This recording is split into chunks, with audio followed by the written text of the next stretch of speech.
ter te incomodado ali, que você estava ainda saindo para o trabalho, não sei o que você estava fazendo exatamente, mas enfim, Podem tirar desculpa. dúvida, podem tirar dúvida. Eu respondo, demora a responder, mas respondo, todo mundo. Vamos lá? Então, vamos lá. Segundo Geis hoje, tá, pessoal? Tim Custódio, chegou a Ruth, chegou a Rosa, chegou o Alex, Thaís está na área. Deixa eu ver mais quem. Ó, eu não consigo falar o nome dela. Fala Andresa. Andresa. Pô, nome difícil. Os pais também não colaboram. Andresa tá ótimo. Tá ótimo, não tá? Vamos lá, pessoal. A gente entendeu que primeiro Geis e segundo Geis é um livro só, correto? Entendemos isso? Tranquilo? Entendemos isso. Portanto, a introdução é a mesma. O que a gente fez de introdução para o segundo livro do Geis, para o primeiro livro do Geis, vai servir para a introdução aqui. Vamos para o segundo. Então, nós vamos ter aqui uma continuidade. O livro dos segundo Geis vai ter uma continuidade. Ok? A gente vai ter aqui uma continuidade.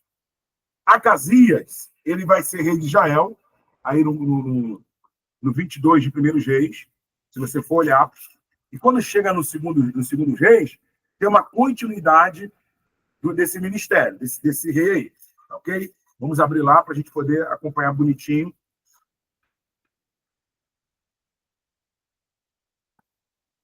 Meu pai, calma. É ruim quando a Bíblia fica grudando, né? Isso eu gosto de Bíblia velha. Bíblia velha não gruda. Reis. Segundo Reis.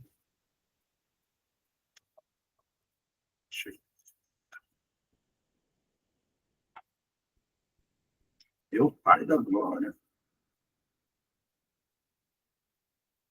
Agora é o livro que saiu aqui do.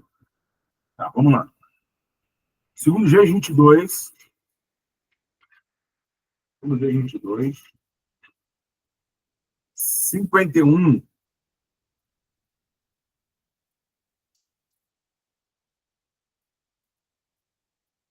Está escrito assim.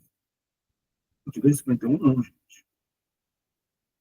Primeiros Reis. Por isso que. Primeiros Reis 22, 51, gente. Tem besteira aqui agora. Olha lá. Aqui a gente vai acabar o livro dos Reis, no capítulo 22, no 51. Josafá descansou com seus pais e foi sepultado na cidade de Davi, seu pai, e Jeorão, seu filho, reinou em seu lugar. Acasias, filho de Acabe, começou a reinar sobre Israel. Então, vocês estão cientes que os reis, eles são síncronos, correto? Rei do norte, rei do sul. Então, quem vai ser o rei do sul no lugar de Josafá? Jorão. E quem vai ser o rei do norte no lugar de Acabe? Acasias. Ok? Então, a gente está situado aqui no reinado de Acasias. Eu vou só aqui compartilhar com vocês aquele quadrinho, né? Aquele quadrinho foi muito bom, a gente conseguiu entender bastante ali por ele. Deixa eu procurar aqui. Aquele quadrinho ajudou a gente bastante.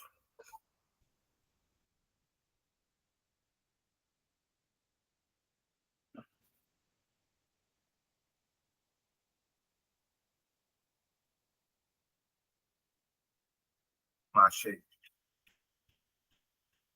Abri aqui. Que aí a gente vai acompanhando o Reino do Norte e o Reino do Sul, né? A gente vai avançando aí e narrando os milagres e tal, fazendo as explicações. Tá aqui.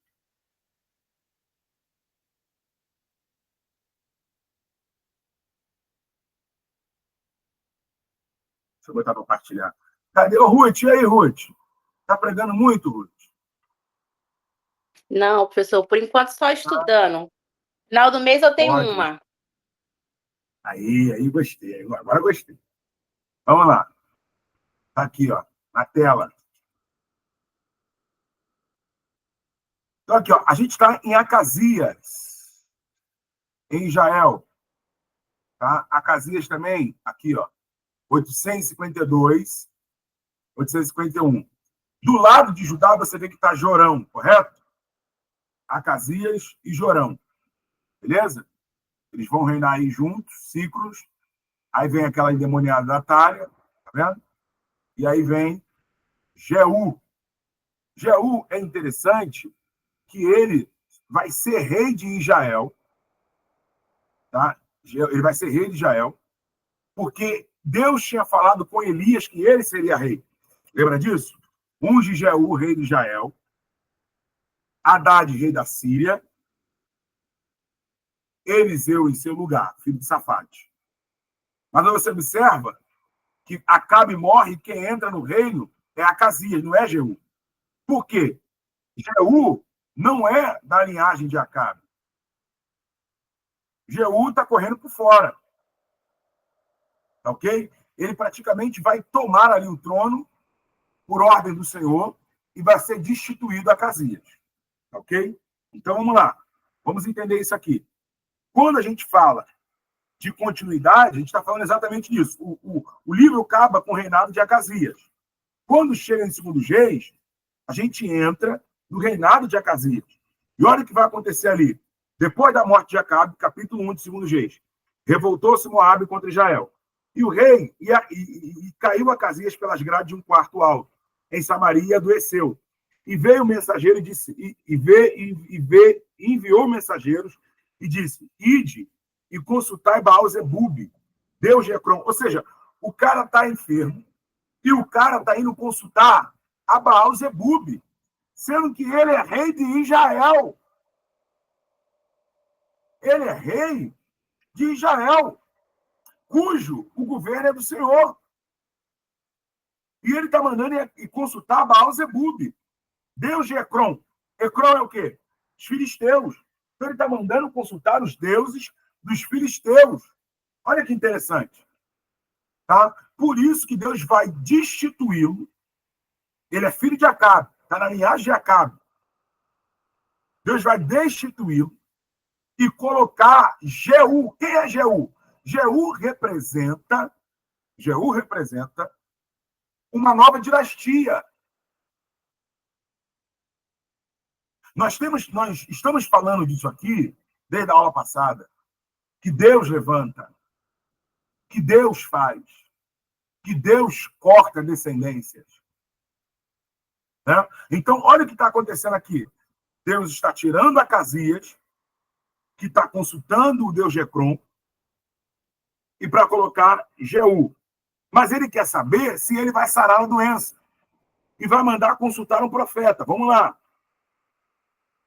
Porventura não há. Aí o Elias, o tisbita, dispõe e sobe para agora encontrar com o mensageiro do rei, para ir consultar a Baal-Zebub, Deus de Ecrom. Por isso, assim diz o Senhor, da cama em que subiste, não descerás, mas sem falta morrerás. Então Elias partiu. E os mensageiros voltaram para o rei, e este lhe perguntou: que há porventura que voltaste? Eles responderam: um homem nos subiu ao encontro e nos disse: ide, voltai para o rei que vos mandou, e dizei: assim diz o Senhor, porventura não há Deus em Israel? Irmão, essa passagem é muito forte. Essa passagem é muito forte. Por quê? Isso lembra quando um crente ele quer levar as causas da igreja, as causas do Deus da igreja, para outros círculos. Você vai ver lá em Corinto, quando chega lá em Corinto, você vai ver que Paulo vai dizer assim: não há sábio entre vós para vocês levarem um aos outros ao juízo. Aqui é muito mais do que isso. Aqui é uma idolatria. Os caras têm Deus para consultar e está consultando a Baal-Zebub. Ô, Ruth, é como se eu dissesse assim: eu sirvo ao Deus de Israel e estou indo no centro de mesa branca. Ou então, Tatiana, eu sirvo ao Deus de Israel e estou comprando jornal para ler os horóscopos. Tem crente, Alex, que acredita em horóscopo. Ou seja, é o pecado de Acasias. Isso é muito complicado. Mas não é só complicado, Tati. É atual. É atual. Vocês veem, reparam que é atual. As pessoas estão indo hoje, nesses cultos de revelação, trocando o verdadeiro culto, porque Elias não tem uma palavra doce. O que está acontecendo aqui, Tatiana? Está se repetindo a história de Micaías. Está se repetindo a história de Micaías. Tá ok? Então, vamos lá. Os mensageiros voltaram para o rei, falaram isso, e ele perguntou qual era a aparência do homem. O cara diz, olha, ele estava vestido de pelos, de camelo, o lombo cingido de cinto de couro e tal. Ele falou, já sei, é o Elias. Elias era conhecido pelas suas vestes, pela sua roupa. A paz de Cristo missionária. Era conhecido pelas suas vestes, pelas suas roupas. Ele falou assim, já sei, é Elias. E qual é o interessante disso? É que Elias não vai mudar o discurso. Vamos lá, vamos avançar. E aí você vai ter aquela ideia dos 3 capitães, tá? A gente vai avançar aqui. Alguém quer, Amanda?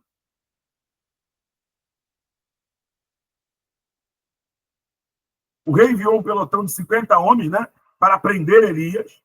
Aí ele fez descer fogo do céu, que consumiu todos. Aí enviou ainda outro pelotão. Aí, pá, consumiu de novo. O terceiro capitão, gente, humildemente, ele solicitou a Elias que descesse do monte. O anjo do Senhor orientou Elias e disse, vai com ele, Elias. Vai com ele. Então, Elias ali profetizou a morte para o rei Acazias. O terceiro falou assim, por favor, Elias, mata não. Eu estou aqui cumprindo ordem, por favor. Ou eu ouvi o rei ou eu ouvia você. Né? Elias é levado, então, aos céus, a partir daí, e vai começar a jornada de Elias. Tem uma passagem aqui interessante, aqui ainda em Acazias, mas, por enquanto, vamos falar aqui da sucessão. Quando o Senhor estava ali para tomar Elias, tá, no redemoinho, ele insistiu para que Eliseu, toda atenção agora, aqui tem muita lição aqui nessa história, ele insistiu para que Eliseu deixasse. Vocês têm que prestar atenção agora, porque aqui está claro a existência da escola de profeta. Havia uma escola de profeta, tá ok? Melhor, haviam escolas de profeta, e Elias era uma espécie de profeta-mor. O que seria isso? Um profeta-chefe, um profeta-líder, um profeta a qual Deus se comunica mais. A gente vai ver isso muito claro aqui. E vai se ratificar, e vai se confirmar no capítulo 6, naquele episódio da escola de profeta lá sendo ampliada. Mas vamos entender já por aqui. Tá? A primeiro lugar que Elias fala que quer ir é Gilgal. Ó, Elias partiu de Gilgal em companhia de Eliseu. Ou seja, em Gilgal provavelmente havia uma escola de profeta. Disse Eliseu, fica aqui porque o Senhor me enviou a Betel. Betel, lá no norte, ainda. Betel, casa de Deus. Respondeu Eliseu, tão certo como vive, capítulo 2, tá? Tão certo como vive o Senhor, vive a tua alma, não te deixarei. E assim desceram a Betel. Então, os discípulos dos profetas que estavam aonde? Onde é que eles estavam? Está lendo comigo aí? Onde é que eles estavam? Em Betel. Eles não saem de Gilgal para Betel. Eles já estavam em Betel. E eles são o quê? Filhos dos profetas, ou seja, alunos da escola de profeta, filhos dos professores da escola de profeta. Discípulos. Tá certo? Eles já estavam em Betel. Saíram, então, há uma escola de profeta em Betel, grava aí. Saíram ao encontro de Eliseu e disseram, sabes que o Senhor tomará teu Senhor de ti? Gente, preste atenção. Há um burburinho. Há uma disseminação. Há uma notícia correndo que o profeta Amor vai ser tomado. E há um burburinho também que o sucessor do profeta Amós seria Eliseu. Só que todos nós sabemos que Eliseu é filho de Safate. A cidade de Eliseu é Bel-Meolá. E Eliseu está atrás da 12ª junta de boi. Eliseu é boiadeiro. Eliseu não é profeta por ofício. Ele não está na escola de profeta. Ele não está estudando na escola de profeta. Ele está vivendo a sua vida normal. Ele está vivendo a sua vida normal. Está me entendendo, gente? E aí, os filhos de profeta estão doidos. Porque sabe que o profeta Amós será tomado, o professor mor da escola, o diretor da escola, e estão estranhando o movimento de discipulado junto com Elias e Eliseu, o boiadeiro. O boiadeiro. O boiadeiro. E alguém diz, a gente estuda, a gente está para se formar, a gente tem nossos professores, e será um boiadeiro o substituto do profeta Amós? Eu estou pintando o pano de fundo para você entender essa passagem. Eliseu não é profeta. Se ele estivesse na escola, show do milhão. Mas ele está atrás da 12ª junta de boi, como a gente viu lá em 1 Reis. Vocês estão comigo aqui, gente? Então, o que vai acontecer? Eliseu não quer. Os filhos do profeta não querem. Eles estão mordidos. E então eles começam a tentar a mexer, entrar, como diz hoje, Andresa, entrar na mente do Eliseu. Como vão entrar na mente do Eliseu? Pela dependência. Dependência emocional, dependência espiritual, e eles começam. Você sabe, Eliseu, que o teu servo vai ser que o teu Senhor vai ser tomado de ti hoje? Em outras palavras, tu está sabendo, Alex, que tu vai ficar sozinho? Está sabendo, ou sabes, que você vai ficar sozinho? Sozinha? E aí, Tatiana, está sabendo que o teu profeta vai ser tomado de ti? Eles estão, tipo, querendo mexer com o cara. Vamos lá? A palavra? Ele não, é isso aí. O choque é esse. O choque é esse. Ele não fazia parte da escola de profeta. O choque é esse. Respondendo a tua pergunta. O choque é esse. Pode falar, André. Pastor, qual que é o versículo que deixa claro que essa escola de profeta existia? Eu não consegui pegar. Então, olha só. Você tem o capítulo... Vamos lá no capítulo 6, rapidinho. 1 Reis? Isso. 2 Reis. Capítulo 6.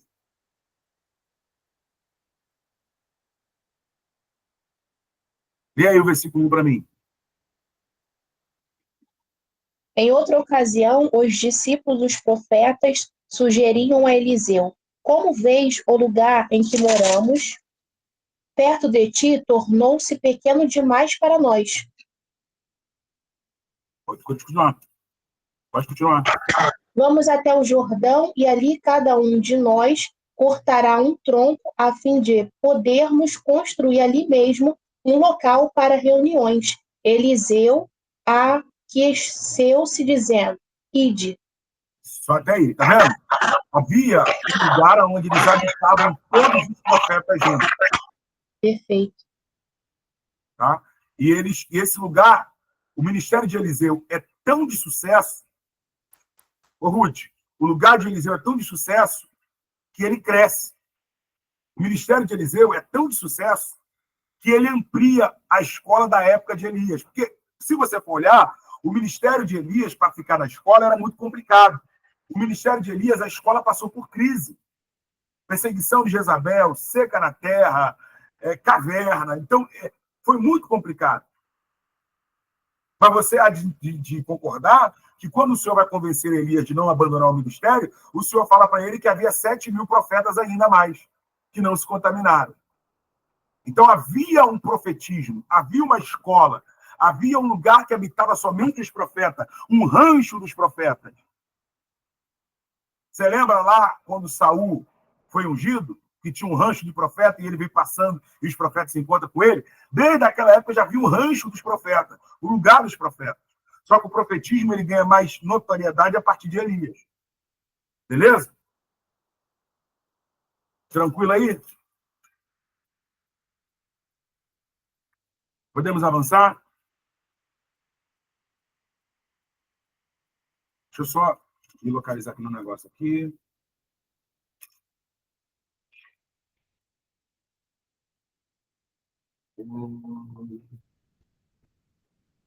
É isso aí, vamos embora lá.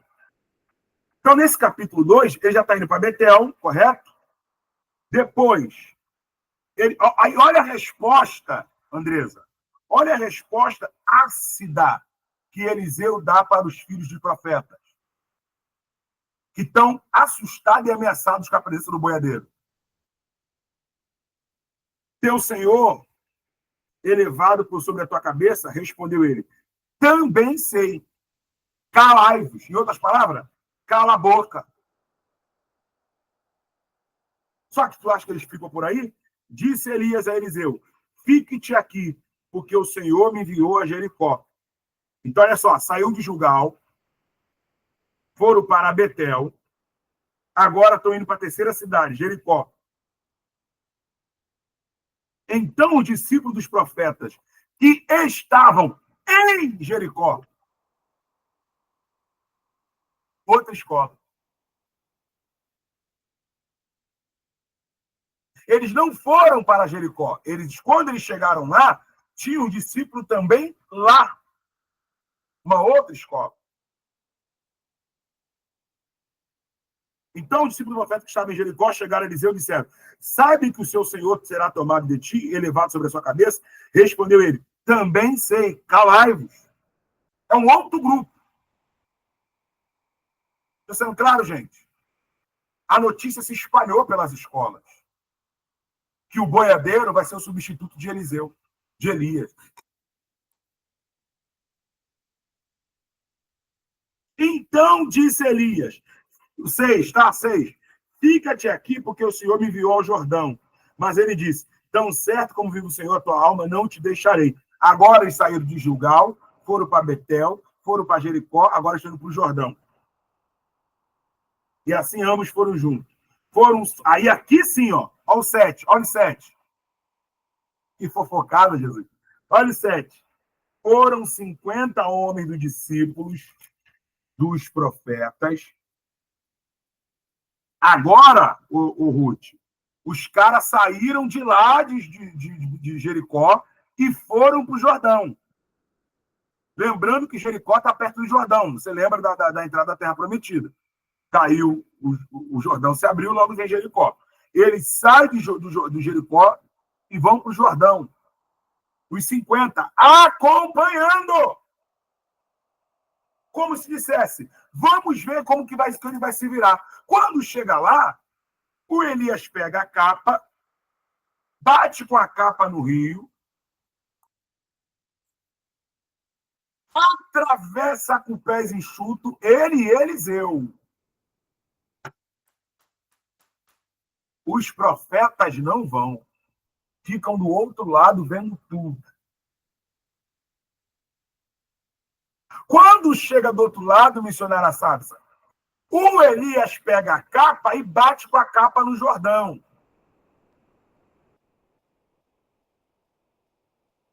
O Jordão se fecha. Eliseu está sozinho agora. A capa está sobre Elias. A carruagem vem, separa os dois. E o redemoinho leva a carruagem e Elias. O redemoinho leva. Não é a carruagem, não. A carruagem também é levada. A carruagem só está ali para dizer que quem está levando Elias é algo do céu.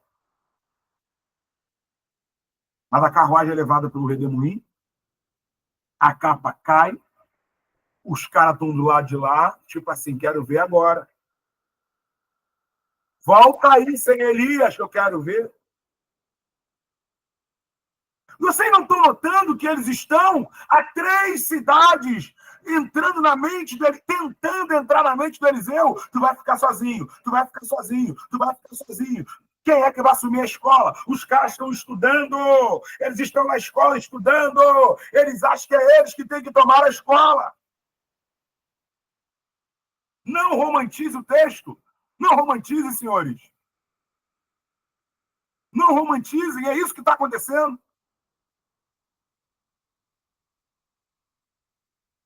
Eliseu pega a capa, bate com a capa na água. Versículo de número 14. Tomou o manto que Elias lhe deixara cair, feriu as águas e disse: onde está o Senhor, Deus de Elias? Quando feriu ele as águas, elas se dividiram para um lado e para o outro, e Eliseu passou sozinho. Elias já tinha ido.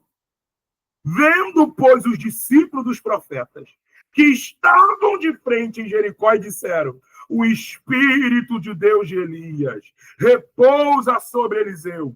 Vieram-lhe ao encontro e se prostraram diante dele em terra. Aqui eu comprovo que existia o profeta Amós. Aqui eu comprovo.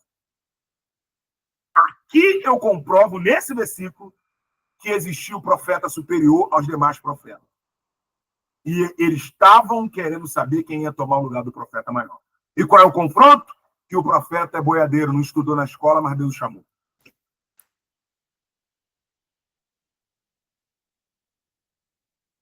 Não fazia parte da panela do grupinho, não era filho de ninguém, mas assumiu a escola. Então, parece que eu quero entrar na tela, quero ir na cara de vocês aí. Então, o que está acontecendo aqui?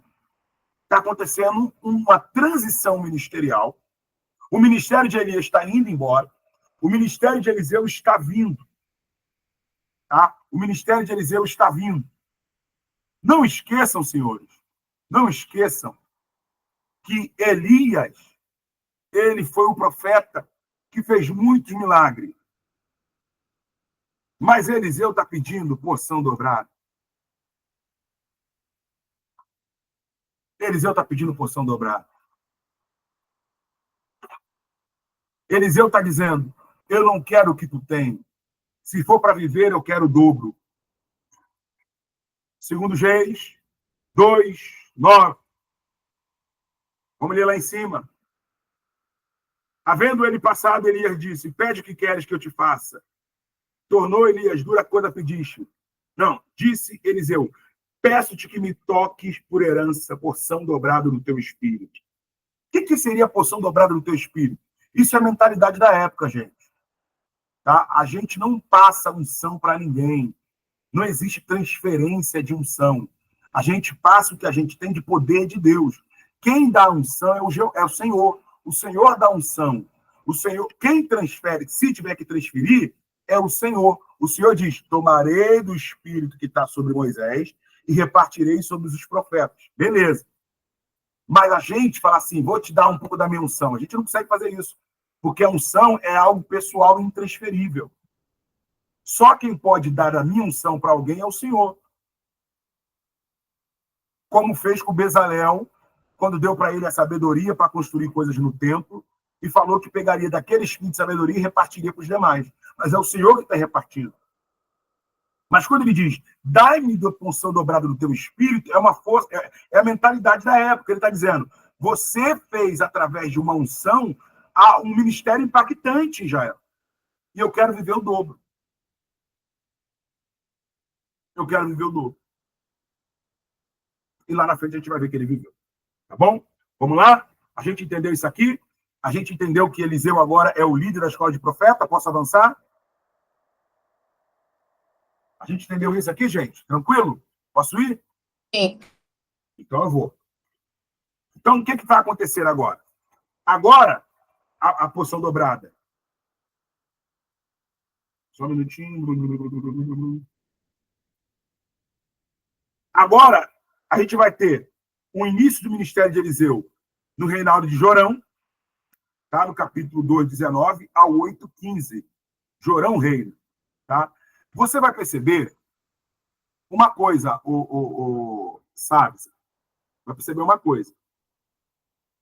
Que o ministério de Eliseu não é tanto de confronto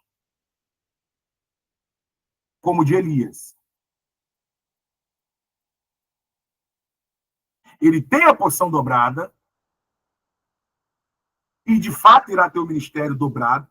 A escola de profeta cresce, irmã Rosa. A gente vai ver no capítulo 6 que vai ter que ampliar a escola de profeta, correto? Né, Tati? Então, o ministério dele cresceu. Porém, não é um ministério de confronto ácido, como o de Elias. Mas também não é um ministério omisso. Só que o ministério de Eliseu é marcado por muitos sinais. Muitos sinais. E o primeiro sinal está aí do 19 ao 25. 19 ao 25 de segundo Reis.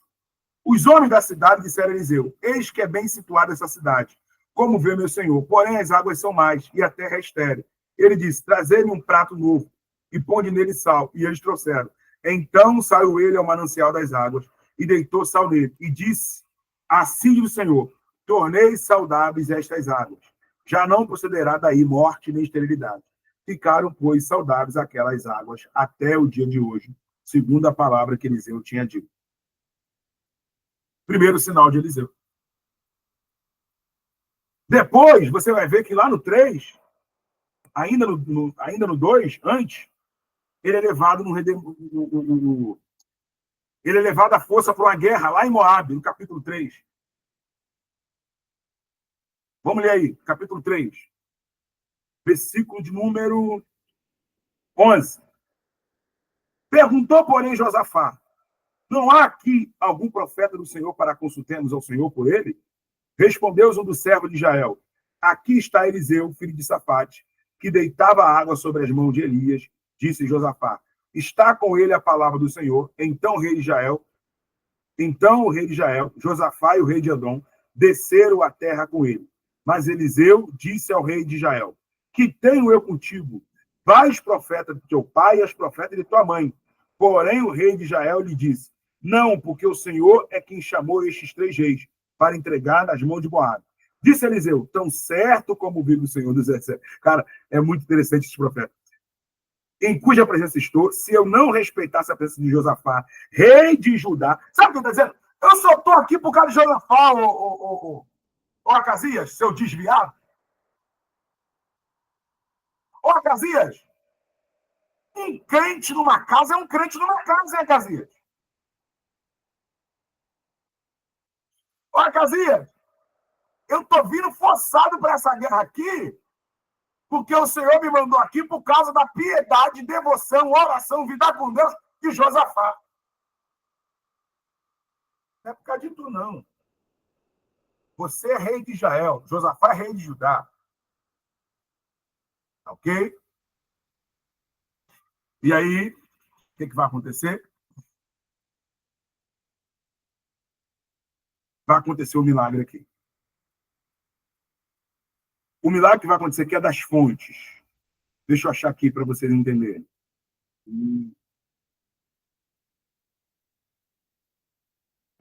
Este disse, então aí. Aí ele, aqui, deixa eu ver que eu tenho que achar aqui o milagre, certinho.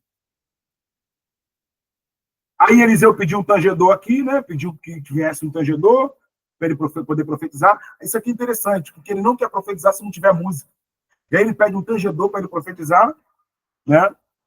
E aí ele falou assim, ó: assim diz o Senhor, fazei neste vale covas e muitas covas, cisternas, porque assim diz o Senhor, não sentirei vento, nem verei chuva. Todavia, este vale se enchará de tanta água que beberei vós, gostando dessa passagem, vosso gado, muito tempo que eu não prego essa passagem, vosso gado, vossos animais, isto é, ainda há pouco os olhos do Senhor, de maneira que também entregará Moabe nas vossas mãos.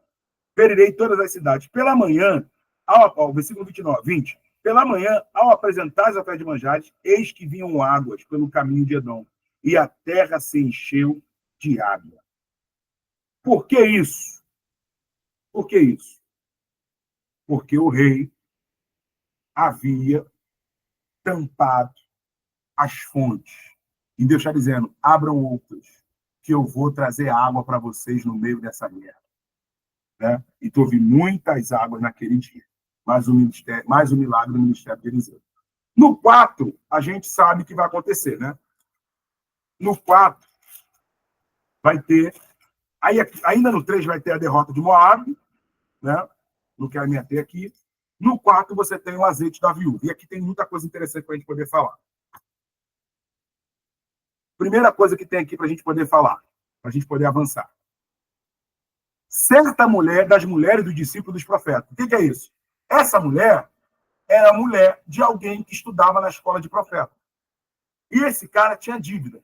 Então, quem é o marido dessa mulher? É alguém, presta atenção, senhores, é alguém que estudava na escola de profeta. Portanto, conhecia Eliseu. E ela diz que há uma cultura ali. Ela diz que há uma cultura que, se eu não pago a dívida do meu marido, o credor vem para levar os meus filhos.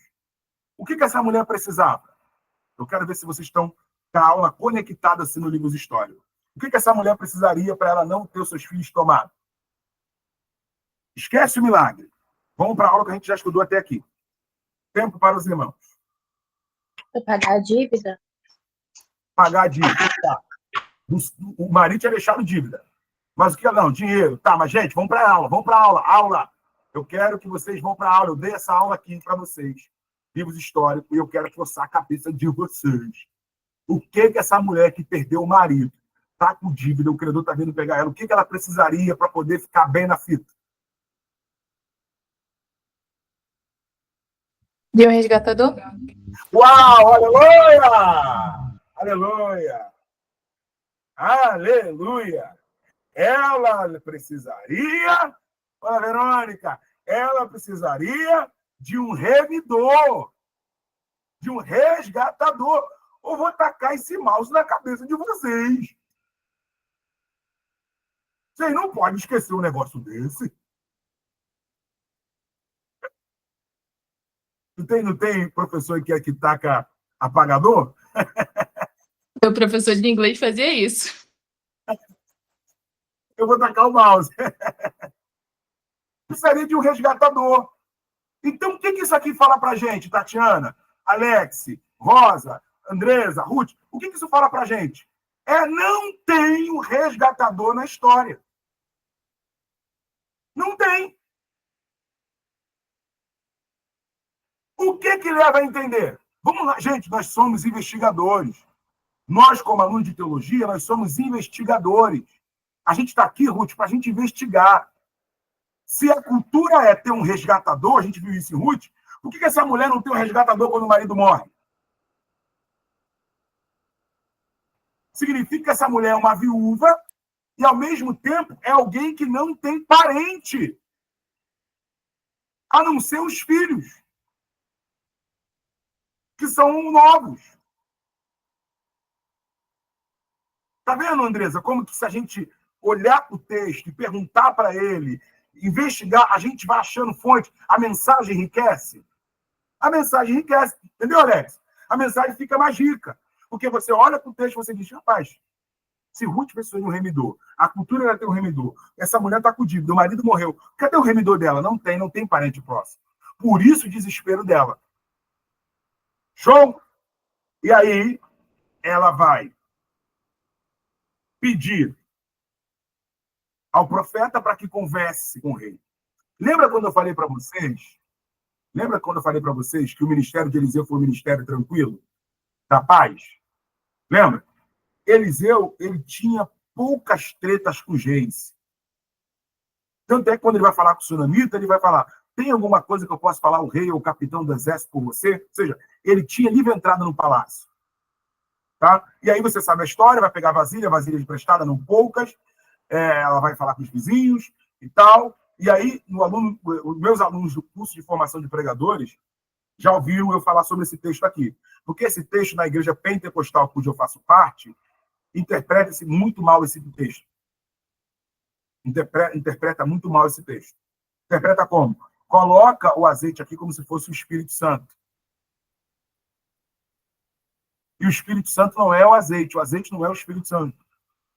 E as pessoas pregam, né? Enquanto tiver vaso, o azeite vai descer. Cadê os vasos? Os vasos se apresente. Levanta a mão os vasos. Cadê? Aqui não tem a ver com isso, gente. Isso aqui é um texto de provisão.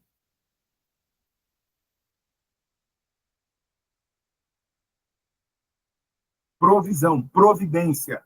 Ok?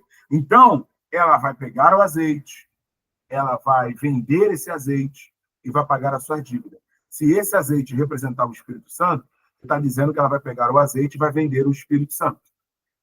Tem como vender o Espírito Santo para pagar a dívida? Então, esse texto ele encaixa na mensagem ofertória, numa mensagem de provisão, de encorajamento. Não tem a ver com unção, com virtude, que o azeite está descendo, cadê os vasos? Se quem não tiver vaso não vai ficar cheio. Não tem a ver com isso. Tá? Beleza? Mas nós gostamos dessas coisas. Vamos avançar, galera. E aí, no 5, você vai ter a cura de Naamã. Tá? Mas no 4 ainda tem a história do Sunamita, né?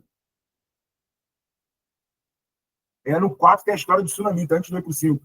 A história do Sunamita também é terrível, porque Sunamita ela é um nome da cidade que ela mora. Ela mora em Sunem. Então, Sunamita vem de Sunem. Sunem era uma cidade muito próspera, muito rica daquela época. Cidade, vamos dizer assim, dos empresários. E ela fazia ligação, era uma cidade ponte, era uma cidade de transição entre o Horebe e a capital da cidade, Samaria. Então ela ficava ali, no meio. Então, quando você ia para o monte, tu tinha que passar em Sunem. E ela observa, toda vez que Eliseu passa para ir para o monte, que ele é um homem de Deus. Eliseu é conhecido na cidade, ele é conhecido do rei e tal. E ali, ela sempre fala, ali vai um santo homem de Deus e tal. E ela resolve fazer uma casa para abrigar o profeta. E ela coloca a cama, a mesa, o candeeiro, para ele dormir, faz um puxadinho em cima, coloca ele. E ele resolve retribuir. Então, Sunamita não é o nome dela. Ela não pode ter filho e o seu marido é velho. E só tem um cara que sabe isso mais do que todo mundo. O nome dele é Geazi. Geazi sabe de tudo, gente. O Geazi sabe da tua vida mais do que você mesmo. O Geazi é terrível. O cara pergunta, o Eliseu pergunta, ô Geazi, tem alguma coisa que eu posso falar para essa mulher?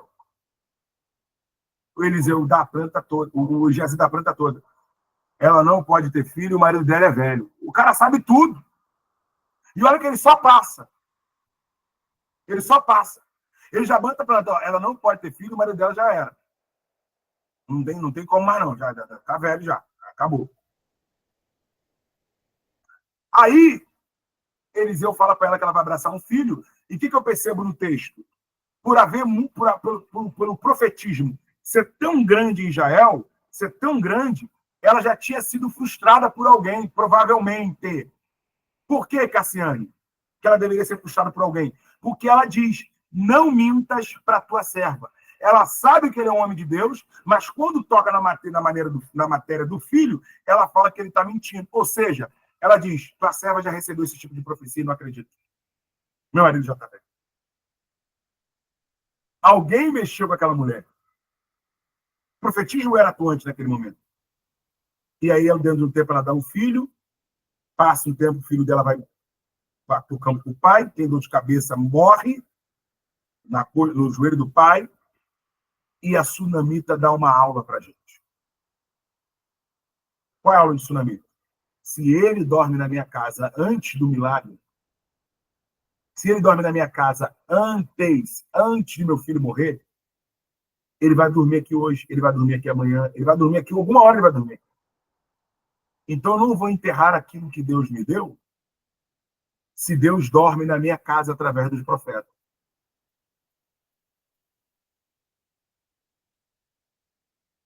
Não vou enterrar. Qual é a lei? Tatiana, tá aí? Oi. Qual é a regra, Tatiana? Morreu agora, acabou de falecer, o que a gente faz? Dá a notícia e... Não sei. enterra. Enterra? Velório. Aí vai ter, eu acho que Shiva, né, que se fala. Isso aí. Período. Você vai lá, dá a notícia, né, irmã Sábia? Chama pro velório, procura uma igreja, faz o velório. Isso. Aceita! Se alguém morreu agora da tua família, você não vai botar na cama, fechar o quarto e esperar alguém para vir ressuscitar. Mas essa mulher sabe quem deu para ela. E ela recebe o profeta dentro de casa antes daquilo tudo acontecer. Pegou? O que ela faz? Eu não vou sair igual doida atrás dele e vou enterrar meu filho. Sabe o que ela faz? Ela, ao invés de deixar o filho no quarto dela, ela sobe, abre a porta do quarto do profeta e deixa na cama do profeta. Como se dissesse, se eu desencontrar com ele e ele vier para casa, para deitar, ele vai ter que tirar meu filho daí.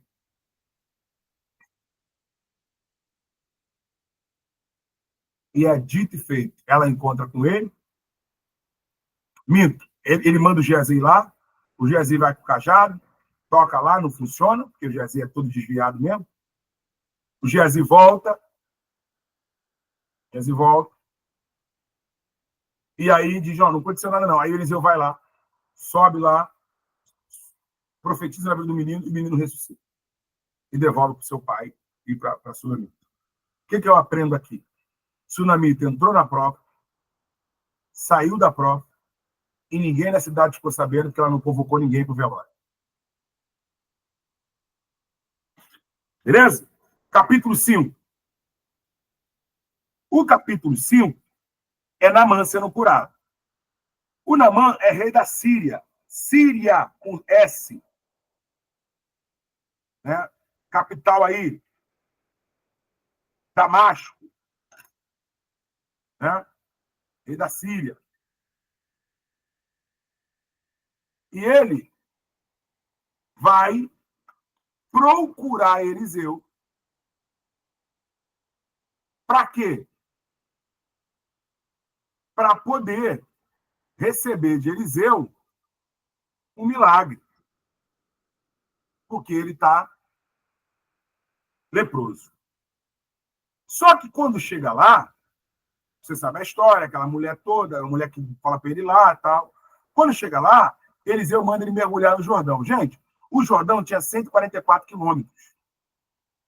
Tá? 144 quilômetros. Então tem área dele que é limpa, tem área dele que é suja. Jesus se batizou numa parte do Jordão, não era suja. Já o Naamã se batizou na parte do Jordão que era suja. Os filhos do profeta foram pegar madeira no Jordão e o ferro caiu na água. A água não era suja ali. Então, ele tem parte que é suja e tem parte que não é suja. Tá? E ele vai mergulhar e vai ser curado. Naquele episódio, o Geazi também vai ficar leproso. Tá? E aqui a gente precisa avançar aqui, tá, pessoal? No 6 tem o episódio do Machado. Tá? O episódio do Machado é tremendo, porque eles vão ampliar a escola de profeta. Alguém vai pedir o machado emprestado. Vai dar muita força, o ferro do machado cai. O que cai é o ferro. O cabo fica na mão. O ferro do machado cai. E vai para o fundo do mar, do rio. E aí Eliseu coloca lá a vara lá do machado e o machado volta para o seu lugar, como se fosse um imã. O que eu acho interessante nessa passagem? Que a madeira será como um imã para o ferro. Gente, tem coisa assim que Deus abre a visão da gente para o texto, que é uma coisa interessante. Eliseu falou, corta um pedaço de pau. Cortou um pedaço de pau. E lança esse pedaço de pau. Lançou. E lançou o pedaço de pau e fez flutuar. Madeira atrai ferro, gente? Para pensar. Não. Não atrai. Qual é a lição que Deus está dando para a gente aqui? Nós iremos, se tivermos com Deus, atrair coisas que nem a nossa natureza por si só atrai. Atrairemos bênçãos, amém? Atrairemos coisas que a nossa natureza, sem Deus, a gente não atrairia.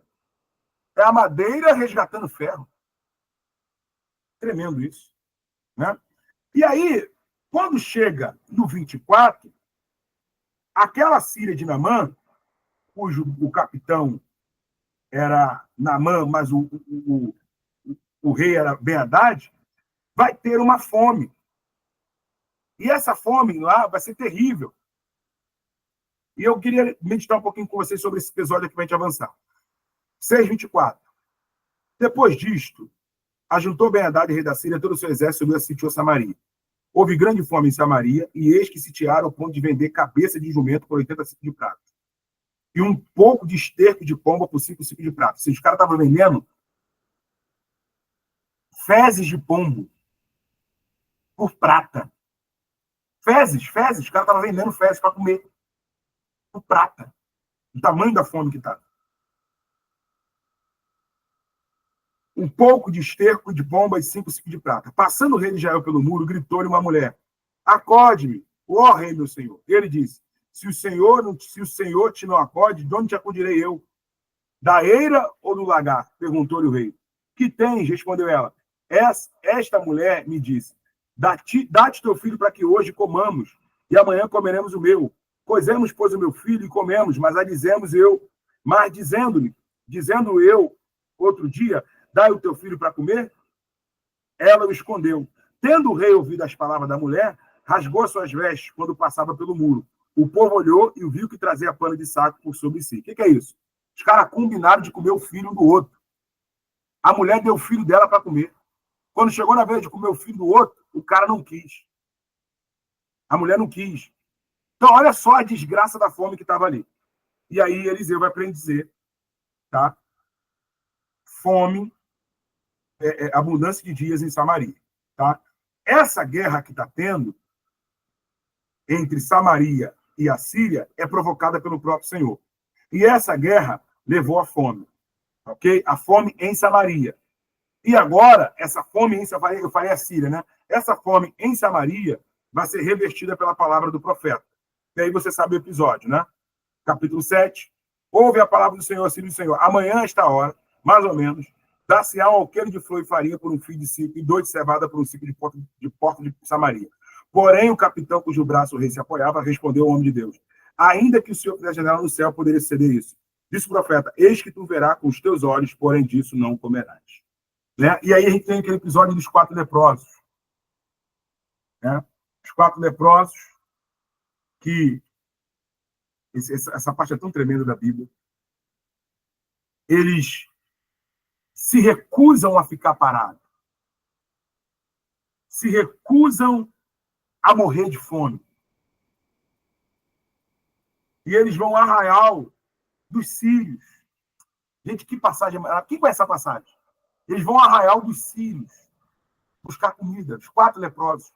Porque vocês vão de saber que os leprosos, eles são isolados, correto? Eles têm a cidade deles. Então, eles não podem entrar na cidade de Israel, porque eles seriam apedrejados, e Samaria também não daria comida para eles. Eles também não poderiam entrar no território assírio. Mas eles, por fé, gente, por fé, eles vão no território dos assírios. Quantos leprosos? 4. E na caminhada deles, olha o permitimento deles. Se a gente ficar aqui, a gente vai morrer de fome. Se a gente for e eles não nos der comida e nos matar, a gente vai morrer, vamos morrer tentando. É linda essa história. E eles foram para morrer tentando. E quando eles foram, Deus fez os pés deles ser ouvidos como os pés de exército. Essa história é terrível. Parecia que estava vindo um batalhão. E olha o que os assírios pensaram. Levantaram no PC para se dirigir ao arraial dos assírios. Chegando à entrada do arraial, versículo 5, eis que não havia lá ninguém, porque o Senhor fez ouvir do arraial dos assírios o ruído de carros e cavalos, o ruído de um grande exército, de maneira que disseram aos outros: eis que Israel alugou contra nós os reis dos heteus, dos egípcios, para virem contra nós. Israel estava assim, ninguém, não tinha arraial nenhum, eram 4 leprosos andando, e Deus fez ele ouvir barulho de cavalo, de charrete, de espada, de exército. E os 4 leprosos livraram Samaria. Acharam a cidade dos sírios, Damasco, cheia de comida, cheia de espada, de esforço de guerra, roupa, toda uma economia para trás. E se eles fizeram, sabe o quê? Transferência de riqueza. Pegaram aquelas riquezas de Damasco, foram lá em Israel, os caras querendo apedrejar ele, falaram assim, ó, é de paz a nossa vinda. Tem comida para todo mundo no arraial dos sírios. E por causa deles, Deus deu livramento para Israel. Tá? E quando a história reveste, Sunamita, que tinha fugido a mando do Senhor para outra terra, porque quando a fome foi dada em Samaria, sabe o que Deus fez? Mandou Sunamita sair. Sunamita tinha que sair, ó, sai daqui, porque o Senhor vai enviar a fome para a terra e Deus não quer punir a tua casa. E ela saiu. Agora, quando Deus restaurou a terra, ela voltou. E quando voltou, a sua terra tinha sido invadida. E os caras estavam dentro de casa conversando com o rei sobre os feitos de Eliseu. E num desses feitos, alguém contou sobre a história de Sunamita para o rei. Preste atenção, vai vendo. Capítulo 8 aí, tá? Ó, rei, tu tem que ver, um dia Eliseu chegou em Samaria, rapaz, ele deu uma mulher lá chamada Sunamita, da cidade de Sunem, deu filho para ela de volta, tava. É mesmo, qual o nome dele? Eliseu, Eliseu é bravo, tem a Sunamita. Ela não está mais aqui, tal, mas ó, a casa dela foi até invadida, porque ela foi embora pegar a terra dela. Quem chega na cidade de volta? Sunamita. E ela chega para pedir ao rei, na verdade, através de Eliseu, para restaurar a cidade, para restaurar a terra dela. Olha que legal. Quando chega lá, versículo 4. Ora, o rei falava a Geazi, moço do homem de Deus, dizendo, conta-me, peço, de todas as grandes obras que Eliseu tem feito. Conta ele ao rei como Eliseu restaurar a vida de um morto, quando a mulher cujo filho havia restaurado a vida clamou ao rei pela sua casa e pelas suas terras. Então disse a Geazi, ó rei, meu senhor, esta é a mulher, este é o seu filho que Eliseu restaurou. Quando ele está contando para o rei acerca do que Eliseu tinha feito, quem entra pela porta do palácio? Sunamita e seu filho. Aí é ela. Ele diz, você é um milagre, viva, mulher, sou. Então a tua terra está restaurada. Né? E aí, a gente vai seguir por aí, vai ter mais do reinado de Acasias, depois você vai ter Jeú matando Jezabel, no capítulo 9, e essa história é tremenda. E aí, deixa eu só fazer um adendo aqui, depois você em casa lê com calma Jezabel. Quando Jezabel é morta por Jeú, é tremendo. Jeú é ungido a rei de Israel no capítulo 9. Jeú vai matar Jorão e Acasias. Tá? O que vai acontecer? Jeú está fazendo a limpa. Ele está matando Geis, está matando a Jezabel, ele está fazendo a limpa. Qual é o interessante? Quando Jeú chega na casa de Jezabel para poder matar, ela se pinta, ela se maqueia, ela bota uma roupa sedutora e tal, para tentar convencer Jeú. Só que, tendo Jeú chegado a Jezreel, ela se pintou em volta dos olhos, versículo 9:30. Disse ela, ao entrar Jeú pelo portão do palácio, disse ela, teve paz Irim que matou seu senhor? Levantou-se ele o rosto para a janela e disse, quem é comigo? Quem? E 2 dos 3 eunucos olharam para ele. Então disse ele, lançai daí abaixo. Os caras estavam lá de Jezabel, quando viu que Jeú estava fazendo a limpa, matando Jorão, matando Acasias, matando... Quem é comigo? Os eunucos, eu sou contigo. Jogaram Jezabel lá de cima. E ela se esperdaça. E os cães comem a Jezabel. Somente a parte da mão e do pé não come. E aí, o que é bom e interessante falar? Muito tempo atrás na igreja, as pessoas diziam que não podia pintar a unha, porque a unha era coisa do diabo, era coisa de Jezabel. Pintar a unha era coisa de Jezabel, era coisa do demônio. E era tanto coisa do demônio que quando Jezabel caiu lá de cima, isso os antigos falavam, quando Jezabel caiu de lá de cima, nem o diabo quis comer a mão de Jezabel porque estava pintado. Alguém já ouviu falar disso? Nunca? Vocês são da igreja mais nova. Eu já ouvi falar. Mas você já ouviu, Daí que vem a ideia de Jezabel. Desculpa, irmã, te cortei, pode falar. Não, eu ia falar que era desse jeitinho mesmo que eles falavam. Quem pintava unha, colocasse brinco, essas coisas assim, era coisa de Jezabel. Não era de Deus, Jezabel, por era de causa Jezabel. disso. Pintou a unha aí, é Jezabel, demônio. A igreja que eu pertencia não podia nem base. Quando eu me converti. Aí eu saí de lá. Mas eu respeito quem não pode ainda, beleza? Vamos lá. Mas cada um nos tem pelo. Glória a Jesus. A Júlia está aqui rindo. Vamos lá. Pessoal, no 10, Jeú vai exterminar a casa de Acabe toda. No 11, aquela demoniada da Atalha vai mandar matar toda a geração de Judá.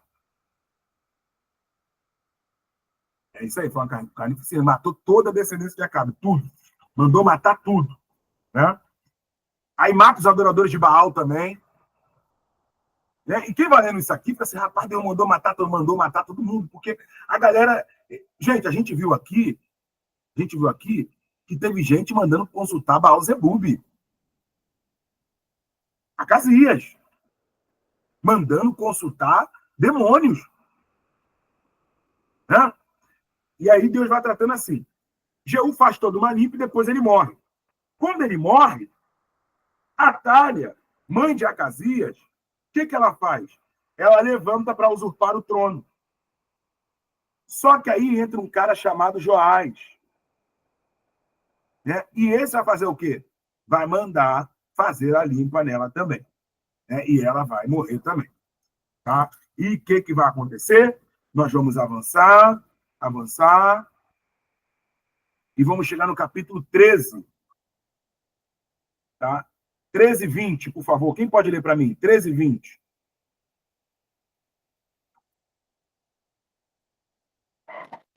E Eliseu morreu, e eles o sepultaram. E os bandos dos moabitas invadiram a terra pela chegada do ano.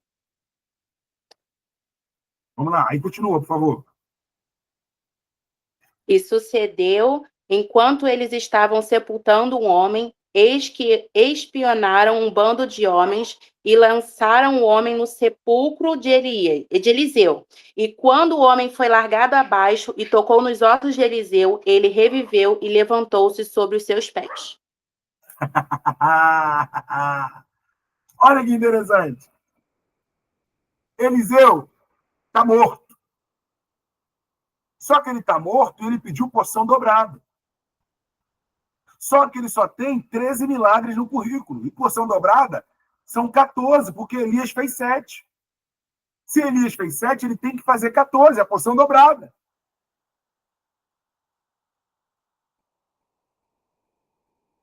E ele vem lá de trás, fazendo milagre. E ele morre com 13 milagres apenas. E quando ele está morto ali, então ele enterraram o homem, estoura uma guerra, a cova de Eliseu estava aberta, deixam cair um defunto no cadáver de Eliseu. E quando o defunto bate nos ossos, ressuscita. Isso é muito interessante. Isso é muito interessante. Né? E ele vai fazer o 14º milagre. Né? Ele vai fazer o 14º milagre. Tá bom? E aí se cumpre a ideia da questão da porção dobrada. Beleza? Aí se cumpre a ideia da porção dobrada. Vamos lá, pessoal? Vamos avançar? Alguém perguntou alguma coisa aí? Foi a Tati, né? Isso. Queria saber se todos os milagres dele foram registrados. Fala de quem? Do Eliseu ou do Elias? Dos dois. Vamos lá, de Eliseu a gente sabe, né? Porque de Elias também. Né? De Elias também. Mas de Eliseu, que são mais, você tem dividir a água, o Jordão com capa de Elias. Tá? Depois você tem aquele episódio que ele transforma a água em água potável, que a gente leu aqui. Depois você tem a questão ali das covas encherem de água. Tá? Depois você tem a ressurreição do filho de Sunamita. Depois você tem a cura de Naamã. Tá? Depois você tem as pessoas que foram envenenadas ali com a farinha. com a morte na panela e são curados pela farinha na panela. Depois você tem ele alimentando os famintos, mais à frente, ali de Samaria. Depois você tem a multiplicação do azeite da viúva. Depois ele faz o machado flutuar, né, lá no 6. Depois ele orienta os reis em tempo de guerra, tá?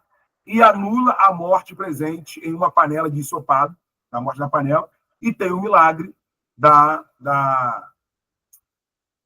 daí o milagre aí do morto aí, quando acaba, né? Tá bom?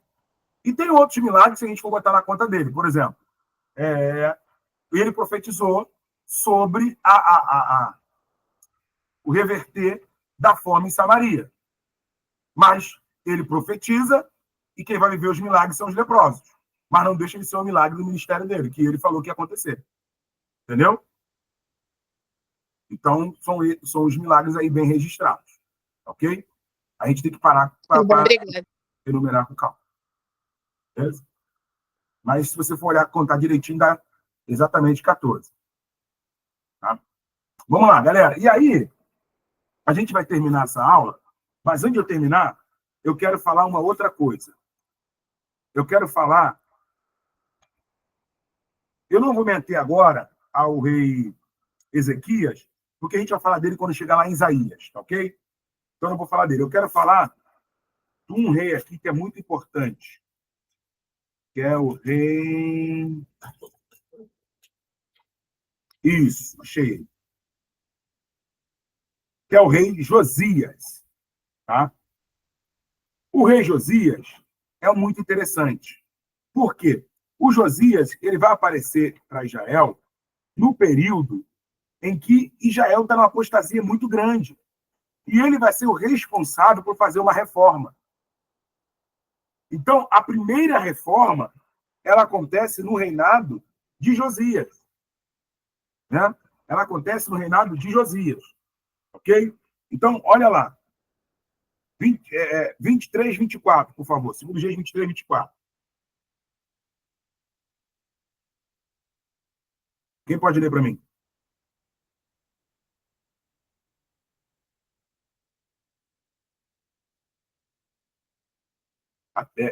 Segundo Reis 23, 21, que eu falei. 23, 21.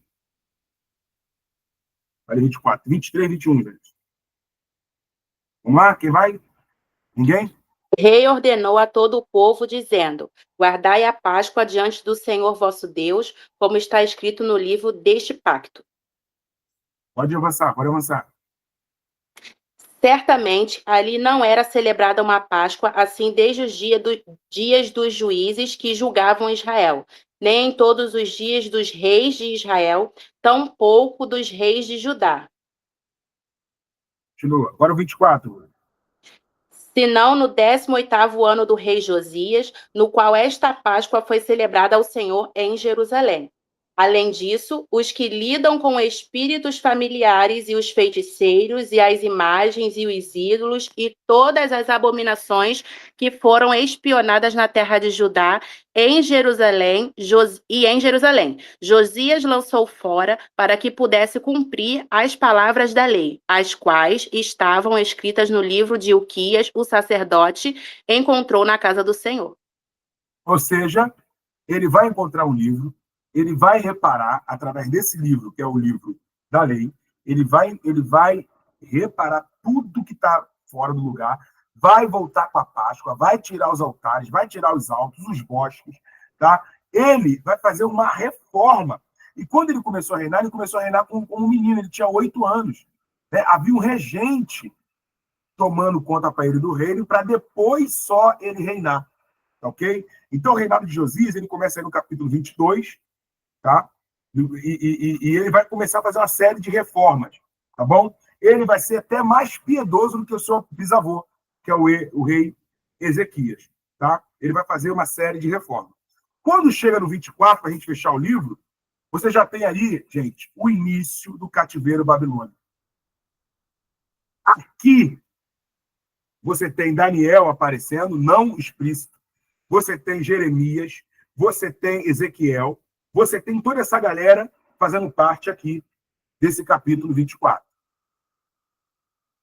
Tá? Esse capítulo 24 é o capítulo... Só...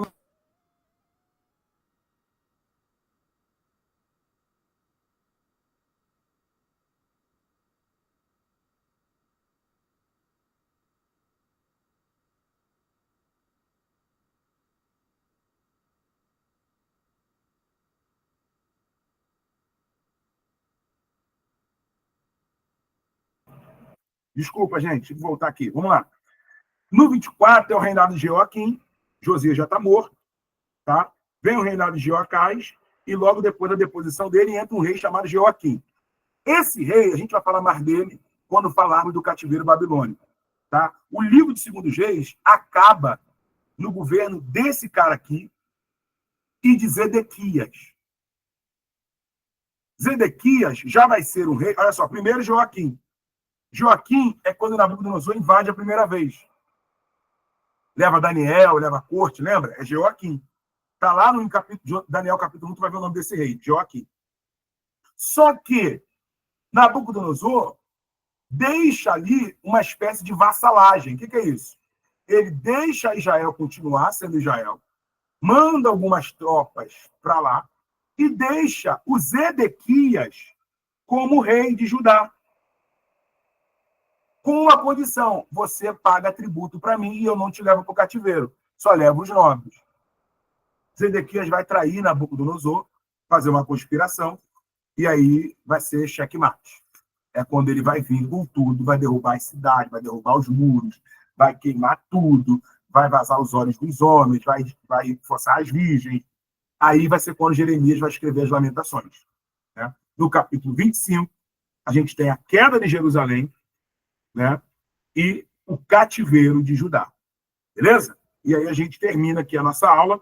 Professor, a gente não vai entrar nisso agora, não, porque a gente vai ter uma aula sobre isso, sobre o cativeiro babilônico. A gente vai falar disso lá nos profetas. Tá? O profeta maior, o profeta menor, a gente vai estudar os profetas. Então, quando a gente estudar Jeremias, a gente vai estudar isso aqui. Quando estudar Daniel, a gente vai estudar isso aqui. Beleza? Então, a gente vai ficar repetitivo. Então, eu não vou me ater aqui e também já passou do horário que eu falei para vocês. Beleza, pessoal? E a gente termina aí no cativeiro babilônico. Ok? Vai, Dérica, pode falar. Pastor, o senhor pode falar rapidamente Posso. a sua opinião sobre o capítulo 2 Reis 2,19, quando o jovem zoa, né, Eliseu de careca e ele amaldiçoa ele? Sim. Por favor. Sim. Então, isso aí também é contado como um milagre dele, né? Porque mais. Então, ali é o seguinte: o que está acontecendo? Está havendo uma transição, como eu falei para vocês, está havendo uma transição, e está havendo uma rejeição ao profeta que Deus colocou ali. Uma zombaria, né? Uma chocarrice. E Eliseu, ele precisa ter legitimidade, além daquela da capa se abriu no Jordão, ele precisa ter legitimidade perante a galera ali, para a galera temer e seguir ele como profeta no lugar de Elias. Então, ele não brinca em serviço. Ele pede fogo do céu para descer e o garoto, de fato, fogo do céu não, ele pede uma ursa, né? Sai uma ursa e ataca aqueles meninos. Esse episódio é um episódio muito triste, né? Mas, de fato, a minha opinião é que seria para dar legitimidade ao ministério de Eliseu. Uma maneira de juízo de Deus contra aqueles meninos que estavam com o espírito de chocarrice, num momento de transição, um momento muito sensível. Elias tinha acabado de ser tomado, ser levado, e Eliseu estava totalmente desacreditado, e ele não ia deixar ser zombado daquele jeito. E nem Deus ia deixar, tanto é que Deus honrou, enviou uma ursa num lugar que não tem urso. Beleza? Beleza, obrigada. Fala, Ruth. Professor, estou com uma dúvida aqui, é porque eu não sei se a palavra ela se atém ao mesmo significado. Quando fala que ele pediu a unção, porção dobrada do que Elias tinha, na minha Bíblia diz que o espírito de Elias repousou sobre Eliseu. Aí o senhor falou que a unção ela não pode ser compartilhada, ela é pessoal intransferível e só Deus pode fazer essa questão aí. Sendo que lá em Números, quando Moisés está cansado, manda separar alguns anciões para ajudar ele e tal, e aí fala que o espírito que estava em Moisés Deus repartiu também com os anciãos. Seria essa questão de unção também? Ou lá era tipo o Espírito de Deus mesmo e aqui é uma unção? Não, tem função também. O que acontece? Mas é o que eu te falei, você mesmo já deu a resposta. Deus repartiu. Entende? Não tem essa coisa assim, pega aqui na minha mão que eu vou te transferir toda a minha unção para você. Isso não tem como se terceirizar. O que eu transfiro para alguém é virtude. Poder de Deus. Entende o que eu estou dizendo? Virtude, poder de Deus. Unção, quando eu falo unção, eu estou falando de capacitação. Eu estou falando de chamado.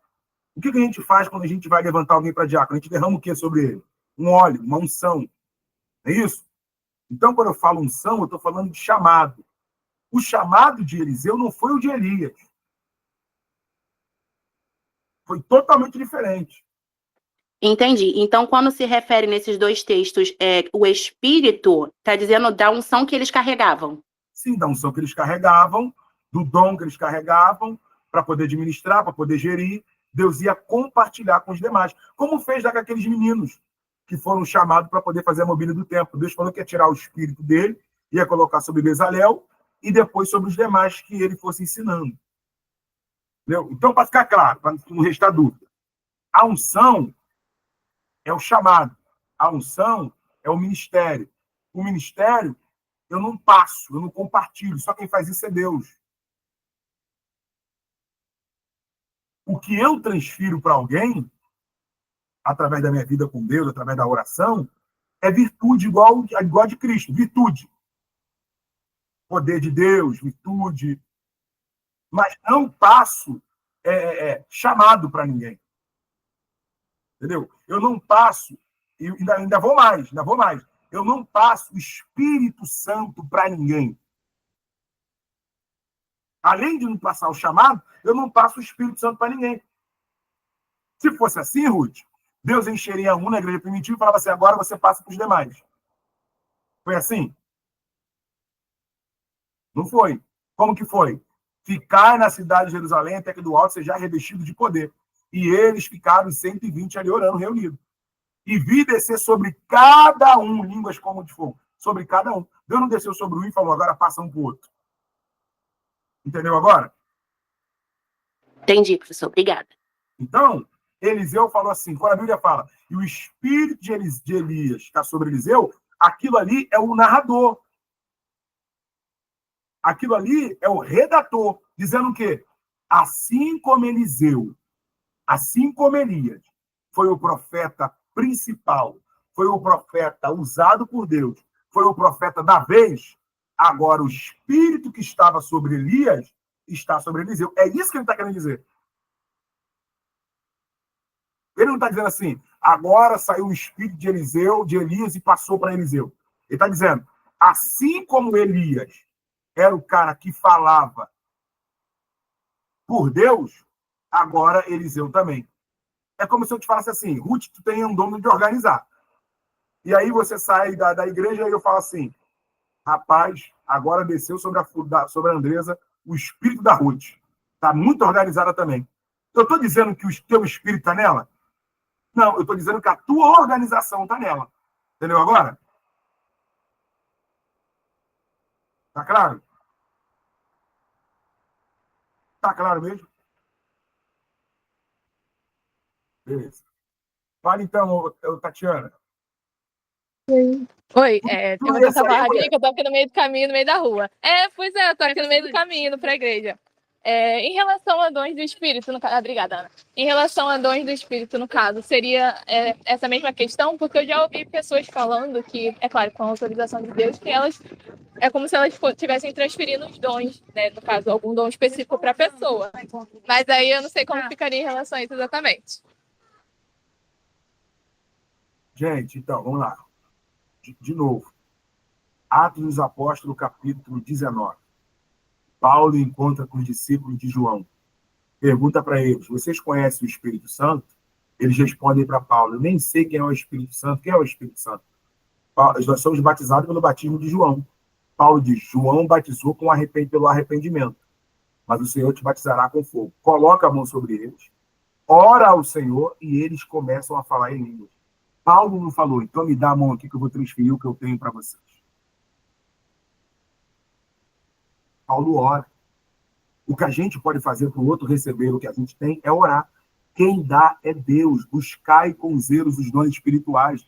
Se não fosse transferido, eu não precisaria buscar com zelo os dons espirituais. Então não existe transferência de chamado, não existe transferência de Espírito Santo, de unção. Eu transfiro, lógico, porque eu estou ali orando com a missionária, sabe? Pô, ela está cheia do poder de Deus, eu estou cheio de treva.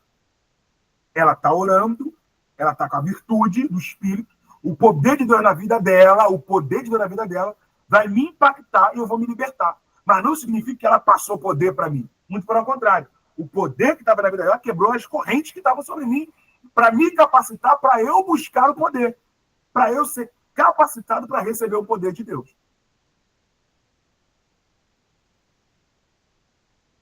Aí a Andressa foi agora acabou. Agora a Andressa fechou a tampa do caixão. Agora o caixão foi fechado. Botou a tampa assim, grandona. Se existisse transferência de unção, a Andressa falou aí, se existisse transferência de unção, se existisse transferência de chamado, o nepotismo sempre daria certo. O que é nepotismo? Passar de pai para filho. O filho não tem dom, mas eu posso transferir a unção. Agora você é bom igual o teu pai. É isso que a gente vê? A gente não vê isso, não. Beleza? Então tá respondido aí, gente? Tranquilo? Sim, muito obrigada. Mais alguma pergunta? Agora, Tatiana, o que eu preciso falar? Inclusive para todos que estão aqui, que vão assistir a live depois. A gente está aqui analisando Bíblia. A gente não está aqui analisando mistério de Deus. Está bem claro isso? Eu acredito nos mistérios de Deus. Está claro isso? Deixa eu falar para você o seguinte. Tem coisas que aconteceram na Bíblia e só aconteceram uma vez. E nunca mais aconteceu. Então, o que esse pregador, o que esse professor está dizendo? O professor está dizendo que ele acredita nas experiências pessoal de cada um. Existe a Bíblia. Olha aqui minha Bíblia aqui, ó. Olha a Bíblia que eu gosto de usar. Pode usar assim, velho. Existe a Bíblia e existe as experiências pessoal de cada um com Deus. Só que eu não posso, Savisa, fazer da minha experiência uma doutrina, uma regra. Eu vou terminar, mas vocês me catucam, então segura aí. Eu estava dando uma aula agora, terça-feira, e eu falei que o Gabriel e que o Miguel é um anjo de Israel. Ele não desce no Brasil. Ele é um anjo de Israel. Ele é príncipe de Israel. Miguel é um anjo de Israel. E expliquei isso. Ele só vem para socorrer Israel. Aí no Brasil é outro anjo. E na Síria é outro anjo. E é outro anjo. Anjo não é. Aí eu falei para eles, irmão, anjo não é onipresente, irmão, vamos parar com isso. Anjo não é onipresente. Anjo não está em todos os lugares ao mesmo tempo, não. Miguel, vem aqui, Miguel. Calma aí que eu estou saindo de Israel aqui, rapidinho. Miguel não está no Brasil, está em Israel ao mesmo tempo, não. Aí eu estava explicando isso. Aí a irmã que estava ouvindo a aula levantou a mão e falou assim, eu tive um sonho. E eu quero dizer para o senhor que Miguel vem no Brasil, sim.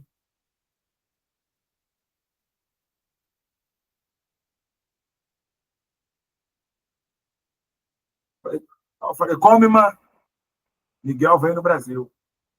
Pô, por quê? Porque eu tive um sonho, e no meu sonho eu estava quase morrendo, e Miguel apareceu. Miguel apareceu no meu sonho. Quer dizer, aí eu falei para ela, então, o teu sonho está acima da vida. A senhora sonhou, então, beleza. Mas eu entendi ela, eu falei para ela, mas eu entendo a tua experiência. Eu não estou achando que a tua experiência não é de Deus, não. Eu entendo a tua experiência. Ela falou, como assim, professor? O senhor entende? Eu entendo. Porque Deus sabia que a tua concepção de anjo libertador, de anjo de livramento, é Miguel. Então, Deus, para mostrar para você que estava te dando livramento, no teu sonho, o anjo que vai te dar o livramento, ele aparece com aquilo que você concebe. Quantas pessoas já não sonharam aqui com alguma coisa que era o teu filho, mas depois não era o teu filho, era outra coisa? Ela sonhou com Miguel porque, na mente dela, quem dá livramento é quem? Miguel. Beleza? Então, eu falei para ela, eu não invalido a tua experiência. Aí, o que eu quero entrar? A experiência da irmã foi legítima. Eu invalido ela pegar a experiência dela e fazer a doutrina e achar que Miguel vai ficar descendo nas igrejas aí. Entendeu agora?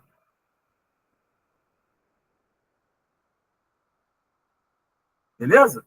Então, assim, eu acredito nos mistérios, eu acredito que Deus possa visitar alguém de uma forma diferente, até de uma forma que a Bíblia nem fala, às vezes uma coisa pessoal. Eu acredito nessas coisas. Sabe? Deus já falou comigo na rua, irmão. Eu acredito nessas coisas. Deus já falou o nome da menina que eu queria namorar, e eu pedi confirmação a Deus, Deus falou o nome inteiro. Eu não quero que você namore com a fulana, ciclana de tal, na boca da irmã. E eu queria muito namorar aquela menina. Mas Deus falou o nome, eu não teve mais dúvida. Nem conhecia a mulher. Eu acredito. Porém, aqui é aula de teologia. Tá safo, gente? Só para deixar claro que eu não estou sendo contra. Ah, porque na minha igreja lá a gente transfere a unção. Na minha igreja lá a gente bota farinha, bota o copo, bota água, a gente bota o demônio passa para a água. Cada um com seu cada um. Beleza? Aqui é aula de teologia, só isso. Eu preciso ser teólogo agora. Bom? Verão? Beijão no coração de vocês. Até a próxima. Uma aula de 1h40, que seria 1 hora. Vocês são fogo, é culpa de vocês. Tranquilo? Então vamos nessa, tá? Até a próxima, então. Na terça-feira já é o mestre André Luiz. Não vou estar com vocês, porque ele que vai dar livros históricos 2. É terça-feira? É segunda-feira, normal. Volta segunda-feira, normal. Eu acho que ele vai dar segunda-feira, né? Vamos ver. Porque ele está viajando, ele está no Pará. Hoje ele estava pegando balsa. Ele pegou uma balsa. Ele pegou uma balsa branca e rosa. Eu falei, agora uma balsa na Barbie, mano. E aí, eu não sei se ele vai estar aqui. Tá? Se ele estiver aqui, ele dá aula para vocês. Se ele não tiver, eu acho que ele vai marcar um outro dia para dar aula para vocês. Mas aí, eu estando em casa, que eu acho que eu vou estar, eu converso com ele para eu dar aula para vocês, para não precisar mudar o dia. Porque quando muda o dia, a frequência é muito baixa e aí atrapalha todo mundo que se preparou para estudar na segunda. É isso? Por exemplo, hoje. Mudamos hoje a frequência, 7 pessoas. Né? Porque é a hora do culto das pessoas e tal, para você se preparar para vir na segunda. Tá bom? Um abração, gente. Então, até a próxima. Até a próxima, obrigado. Calma aí, segura aí. Pessoal, quem não está conseguindo acessar no link lá da aula, o que acontece? O mestre André Luiz tinha colocado as aulas primeiro na conta pessoal dele. Aí ele pegou, removeu da conta pessoal dele e botou para uma conta que a gente fez, que é essa conta que vocês acessam. Quando ele fez isso, ele apagou o link lá, aqueles 4 links que já estavam no grupo. As pessoas que estão entrando estão me pedindo o link, eu estou copiando o link antigo e estou mandando. Só que o vídeo está dando removido, as pessoas não conseguem assistir. Então, o que vai fazer? Ele vai me mandar os 4 links de novo do Pentateuco, do YouTube novo. Aí eu vou repassar para as pessoas que estão precisando. Tá ok? Por isso que vocês não estão conseguindo assistir aí. Mas a gente vai resolver isso. É porque o irmão agora está andando de balsa lá, está andando de barco, está pescando jacaré, aí está conseguindo resolver agora. Bom, gente, e lembre, hoje é dia 13, daqui a 2 dias, aleluia, ô mistério, vem em mim. Deus abençoe vocês. Até a próxima. A paz seja para todos.